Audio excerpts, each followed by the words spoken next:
नमस्कार दोस्तों, being IAS में आपका हार्दिक स्वागत है। यह सीरीज स्पेशली सीएपीएफ एस्पायरेंट्स के लिए बनाई जा रही है। आज हम डिस्कस करने जा रहे हैं Indian defence system and technologies. 2015 में इस टॉपिक से 3 क्वेश्चन पूछे गए थे जो काफी सिंपल थे, जिनको हम डिस्कस करेंगे, जो स्क्रीन पर दिख भी रहे हैं अभी। और 2016 में एक भी क्वेश्चन नहीं पूछा गया, तो इस बार 2 से 3 क्वेश्चन पूछे जाने की काफी ज्यादा चांसेस हैं। तो पहला क्वेश्चन था आईएनएस विक्रमादित्य से। आईएनएस विक्रमादित्य नाम इसका पूछा था कि ये क्या चीज है। तो इसमें वेरी सिंपल, अगर आपको नाम पता है तो आप लगा सकते हैं कि एयरक्राफ्ट कैरियर था ये। तो दूसरा था ब्रह्मोस से, ये भी सेम, अगर आपको नाम पता है और आपको पता है कि क्या चीज है तो उसका भी आंसर बहुत सिंपल था, ये लगा सकते थे, supersonic short range supersonic cruise missile. और थर्ड क्वेश्चन था चीता एंड चेतक, ये भी सिर्फ नाम ही से रिलेटेड थे। अगर आपको पता था कि ये क्या है या नहीं भी, अगर कहीं न्यूज में भी देखा होगा तो भी आप इसको आंसर लगा सकते हो कि हेलीकॉप्टर इसका आंसर है। तो देखते हैं आज हम क्या क्या डिस्कस करते हैं। पहले मिसाइल्स डिस्कस करते हैं, उसके बाद हम एयरक्राफ्ट कैरियर डिस्कस करेंगे और उसके बाद सबमरीन डिस्कस करेंगे। तो पहले आता है पृथ्वी मिसाइल। पृथ्वी मिसाइल जो है first indigenously, it means India में खुद ही इसको डिजाइन और बनाया गया था। तो ये surface to surface ballistic missile है। इसकी रेंज जो है, पृथ्वी के बहुत सारे वेरिएंट, 3 वेरिएंट बनाए गए, पहला, दूसरा, तीसरा, और इसकी रेंज जो है 150, 300 और 600 किलोमीटर रेस्पेक्टिवली। मतलब पहला 150 तक जाएगा, दूसरा 300 किलोमीटर और तीसरा 600 किलोमीटर। और इसका एक नेवल वेरिएंट भी बनाया गया था जिसका नाम धनुष है। ये उसकी रेंज में भी, उसकी सीरीज में भी और भी है, तो उनका नाम धनुष रखा गया था। दूसरा discuss Trishul missile. It's a quick reaction, ये मतलब शॉर्ट रेंज मिसाइल है, surface to air missile, short range, और इसका रेंज 9 किलोमीटर है विद 15 kg वॉरहेड। मतलब ये 15 किलो का सामान लेके और अटैक कर सकती है शॉर्ट रेंज में। तीसरी है आकाश। आकाश मिसाइल जो है medium range surface to air missile है, medium range surface to air missile, और ये 30 किलोमीटर तक जा सकती है दूर, और मतलब हवा में ऊपर ये 18 किलोमीटर तक जा सकती है। उसके बाद आती है नाग मिसाइल जो है आपकी, ये fire and forget, I mean एक बार इसको चला दो और फिर भूल जाओ जहां भी जाना है, ये खुद लग जाएगी। तो मतलब ये है कि ये जो इंटीग्रेटेड गाइडेड मिसाइल है, इंटीग्रेटेड गाइडेड मिसाइल, तो इसको बस आप एक्टिवेट कर दो तो और लोकेशन दे दो तो ये खुद उस पर अटैक कर देगी। नेक्स्ट देखते हैं क्या है अग्नि मिसाइल।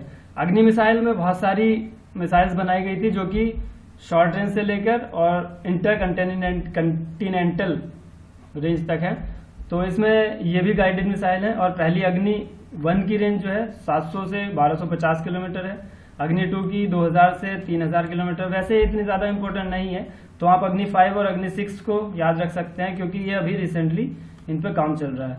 तो जो अग्नि 5 है उसकी 5000 से 8000 किलोमीटर है और ये अंडर टेस्टिंग है, और जो अग्नि 6 है वो भी अंडर डेवलपमेंट है, उसकी रेंज है 8000 से 10000 किलोमीटर। उसके बाद आता है बराक मिसाइल। बराक मिसाइल जो है हमारी सरफेस टू एयर मिसाइल है, और ये बराक 8 वेरिएंट जो है इसका डेवलप किया जा रहा है अभी जॉइंटली इंडिया और इजराइल के जॉइंट डेवलपमेंट में। बराक 1 जो मिसाइल थी वो इजराइल द्वारा डेवलप की गई थी और इंडिया ने उसको खरीदा था। ये सरफेस टू एयर मिसाइल है। ये जो है 100 किलोमीटर की डिस्टेंस पे कोई भी इनकमिंग एयरक्राफ्ट को डिटेक्ट कर सकती है और 70 किलोमीटर तक ये डिस्ट्रॉय कर सकती है। तो याद रखें इस बात को।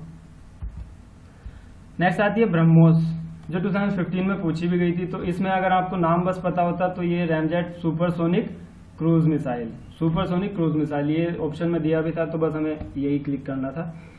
और ये भी आपको अगर डीप क्वेश्चन भी आ जाता है तो ये जॉइंट वेंचर किस किस ने डेवलप किए हैं ये पूछ लेते हैं या फिर रेंज पूछ लेते हैं, उससे ज्यादा डीप में कोई क्वेश्चन नहीं पूछा जाता सीएपीएफ में।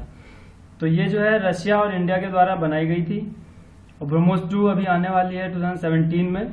तो ये डेवलपमेंट अभी चल रहा है, टेस्टिंग शायद चल रही है। तो इसका स्पीड जो है मैक 7 to 8 है, और ये अंडर डेवलपमेंट है, और इसकी टेस्टिंग रेडी हो जाएगी 2017 तक। नेक्स्ट आता है शौर्या। ये hypersonic surface to surface tactical missile है, hypersonic surface to surface tactical missile है और इसकी स्पीड 7.5 मैक होती है। मैक स्पीड होती है जो इन मिसाइल्स की स्पीड को नापने के लिए एक नंबर होता है, उसको मैक बोलते हैं, जो कि साउंड के वेरिएबल, साउंड के मल्टीपल में होता है। तो अगर ये 7.5 दिया है, इसका मतलब है कि साउंड की जो स्पीड है उसका 7.5 टाइम्स इसकी स्पीड होगी। नेक्स्ट आता हमारा निर्भय।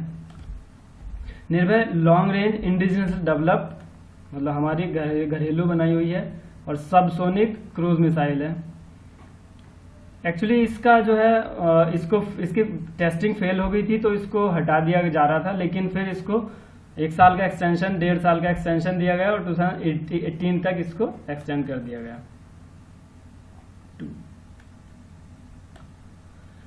आगे आती है प्रहार।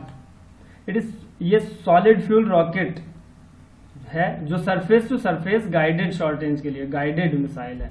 Surface to surface guided missile, guided short range missile है और ये DRDO द्वारा डेवलप की जा चुकी है। आगे आते हैं हमारे एयरक्राफ्ट कैरियर्स। तो पहले आता INS विक्रांत, जो मैजेस्टिक क्लास एयरक्राफ्ट कैरियर था इंडियन नेवी का, और ये जो है डिकमीशन हो गया था 1997 में और इसको खरीदा गया था, इसको शायद ब्रिटिश नेवी से इसको खरीदा गया था, इसमें दिया नहीं है। और इसको मतलब डिकमीशन के बाद इसको म्यूजियम बना दिया गया था और 2014 में इसको स्क्रैप कर दिया गया था। नेक्स्ट आता है INS विराट। ये इस बार के लिए काफी इंपॉर्टेंट बन जाता है क्योंकि ये अभी रिसेंटली 6 मार्च 2017 को डिकमीशन हुआ है और ये ब्रिटिश रॉयल नेवी से, ये भी ब्रिटिश रॉयल नेवी से खरीदा गया था और ये कैंटोर क्लास एयरक्राफ्ट कैरियर है। नेक्स्ट आता है विक्रमादित्य, जो 2013 में इंडियन नेवी को मिला है, मतलब उसमें सर्विस उसकी स्टार्ट हुई है 2013 से और ये कीव क्लास एयरक्राफ्ट कैरियर है और इसको सोवियत नेवी से खरीदा गया है, purchase by India from Soviet navy. आगे देख लेते हैं। अब हमारी सबमरीन से स्टार्ट होती हैं, तो पहले देखते हैं INS चक्रा। INS चक्रा जो है न्यूक्लियर पावर्ड अटैक सबमरीन है जो रशिया द्वारा डेवलप की गई थी और इसमें क्या हुआ था, रशिया इसको अबॉर्ट करने वाला था इसका development due to lack of fund, तो इंडिया ने इसको स्पॉन्सर किया और इंडिया को उसके बदले 10 साल के लिए लीज पर ये मिली हुई है जो 2012 से और 2022 तक रहेगी। नेक्स्ट आती है INS अरिहंत। अरिहंत जो है न्यूक्लियर पावर्ड बैलिस्टिक मिसाइल है, मिसाइल सबमरीन है और ये लीड शिप ऑफ इंडिया की अरिहंत क्लास की है। ये 2016 में कमीशन हुई है और ये जो है मतलब अंडर एडवांस टेक्नोलॉजी वेजल के अंडर इसको विशाखापट्टनम में डेवलप किया गया है। आगे आता है फिर INS Kalwari.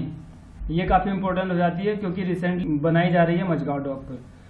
So it is the first Indian navy 6 Kalwari class submarine. अभी क्या है कि कलवारी क्लास में 6 सबमरीन बनाई जाएंगी जिसमें अभी आगे 2-3 और आएंगी और ये सबसे पहली वाली है जो उस क्लास में बनाई जा रही है। तो ये जो है डीजल इलेक्ट्रिक अटैक सबमरीन है और ये French naval defence and energy company है DCNS और इंडिया के द्वारा उसके द्वारा डिजाइन की गई है और इंडिया इसको डेवलप कर रहा है मझगांव डॉक में मुंबई, ये याद रखें। नेक्स्ट आती है INS खंडेरी। ये भी हमारी कलवारी क्लास की सबमरीन है और ये भी डीजल इलेक्ट्रिक अटैक सबमरीन है। ये भी फ्रेंच नेवल डिफेंस द्वारा डिजाइन की गई है और मझगांव डॉक में इसको डेवलप किया जा रहा है, बिल्ड किया जा रहा है। तो इसकी डेट है मतलब एक्सपेक्ट किया जा रहा है कि एंड ऑफ 2017 तक इसको कमीशन कर दिया जाएगा। नेक्स्ट आता है INS वेला। ये भी कलवारी क्लास सबमरीन है, डीजल इलेक्ट्रिक अटैक सबमरीन है और ये भी फ्रेंच नेवल डिफेंस द्वारा डिजाइन की गई है और मझगांव डॉक में बनाई जा रही है। सो आज के डिस्कशन में बस इतना ही। कल हम शायद डिस्कस करेंगे इंटरनेशनल एनवायरनमेंट ऑर्गेनाइजेशन। तब तक के लिए थैंक यू।